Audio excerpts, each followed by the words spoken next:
Hey everybody, welcome back. Today I am going over a 7-week roadmap for studying the SC-900. Now, this is based around Microsoft's own free learning resources, but organized in a way that makes the exam easier to approach. When I first looked at the SC-900, the concepts themselves didn't seem impossible. The hard part was just figuring out where to start, what to study together, and how all of the pieces were supposed to connect. So basically, this roadmap is meant to take the free Microsoft material and turn it into a cleaner plan. Instead of just opening a bunch of links and trying to guess what order makes sense, you can move through the exam step by step, starting with the foundation and building towards the review. If you're new to Microsoft Security or trying to get your first certification, this should give you a more organized way to study without feeling like you have to understand the whole exam at once. Now, before we get into week one, let's talk about how this roadmap works. Here's how the roadmap works. Each week, basically, you're going to get one main focus. So you are not trying to understand and study the whole exam at once. The Microsoft learning material, as you'll see listed here, keeps you close to the official wording. The videos help make the ideas a little bit easier to follow, and the practice questions show whether you can still recognize the concept once the explanation is gone. I would treat those questions as part of the studying and not something extra at the end because they will tell you exactly where your gaps are and what you need to cover. Now, before week one, you're going to get the practical setup out of the way, as you can see. You're going to have your Microsoft Learn profile connected, keep the course links somewhere that are easy to find, and aim your exam for the final week if you can. Having an endpoint kind of keeps this from becoming a study plan you keep restarting and makes it more of a structured thing. Now, once that structure is in place, week one starts basically where it should, with the basic security mindset that the rest of the exam depends on. So let's get into that. Now, week one is not really about memorizing definitions, it is about learning the logic that the rest of the exam is going to keep returning to. Before any tool makes sense, you're going to have to understand that cloud security is shared. Microsoft has responsibilities, but the customer still has responsibilities too. And that one idea changes how you think about everything else. Basically, security is not a single wall that either works or fails. It's a set of layers, decisions, and responsibilities that work together because no one control is perfect. This week also introduces the idea that trust should not be automatic.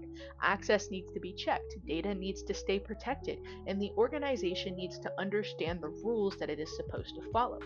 Once that foundation is clear, the next question becomes pretty simple. If security depends so much on access, how does the system know who's asking for it?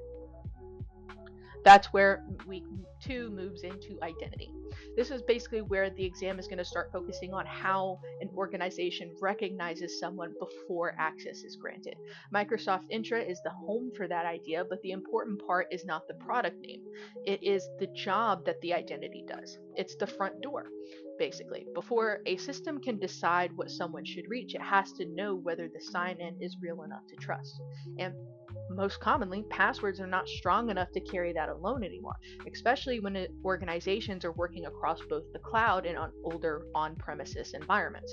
So basically, this week is about strengthening that first proof of identity so that by the end you should understand how someone gets recognized at the door.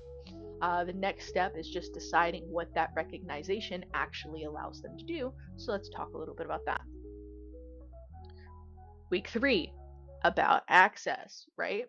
A successful sign in does not automatically mean every request should be approved, right? The system still has to judge whether the request makes sense, whether that person needs that access, and whether anything about the situation changes the decision. It's where identity turns into control. Now, access should match the work, not convenience. And that matters because permissions do not stay clean on their own. People move roles, projects change, and powerful access can linger longer than it should. So basically, this week is about keeping access intentional, reviewed, and limited. Once the roadmap has covered who someone is and what they can reach, it can move into the environment sitting behind that access. That is where week four gets into moving in for protection, right? This is the point where basically the security ideas from week one become a little bit more concrete. The cloud environment needs to be harder to enter. harder to misuse, and harder to move through. That is the purpose of the tools that are listed on this slide. They are not random names to memorize, okay? They are different layers around the environment, each reducing a different kind of easy path for an attacker. Some protect the outside edge, some protect the way traffic moves, some protect exposed applications, and some just make admin access safer. There's also some instances where some protect the secrets that would make an attacker's job easier as well. Now, all of this to say that the point of this week is to basically understand why those layers exist. But protection alone doesn't tell you when someone is testing those layers, right? That is why the next week shifts from protecting the environment to watching slash observing it. Week 5, right? Detection and response. Basically, once an environment is running, it produces activity, right? Most of that activity is fairly normal, but some of it can be a sign in that is wrong, you know? And this week is basically about turning that activity into evidence a security team can understand. And that is important because attacks rarely move in a clean, obvious line. They create pieces of a story across the environment. And the defender has to connect those pieces before the damage spreads or before they get access to the data. This is where basically weakness finding and threat context matter because it's not enough to react after the fact. Security teams need to know where they are exposed and what kind of behavior they might be looking at. And that's where week 4 is kind of about making the environment harder to attack, and week 5 is about noticing when someone is trying anyway. So both kind of lead to this same place, which is the information the organization is trying to keep safe, right?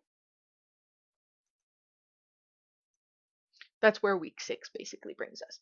Now, week 6 is the roadmap to the data itself, essentially, as I explained. At this point, the question is no longer only whether the environment is secure, it's that the organization also has to know whether information is being handled correctly. That is the practical side of compliance. It's about knowing what the data is, how sensitive it is, where it should go, how long it should stay, and how the organization can prove what happened to it. The easiest way to think about this week is to imagine one sensitive file moving through its life. It has to be recognized, protected, controlled, kept for the right amount of time, and traceable if someone needs to investigate it later. By the end of week 6, the whole exam has a shape. Security starts with responsibility, moves through identity access, protects the environment, watches for threats, and ends with the information everything was meant to defend. When you get to week 7, basically nothing is new and you're not adding it, and that's on purpose. Because by this point, adding more content would just make studying feel scattered again.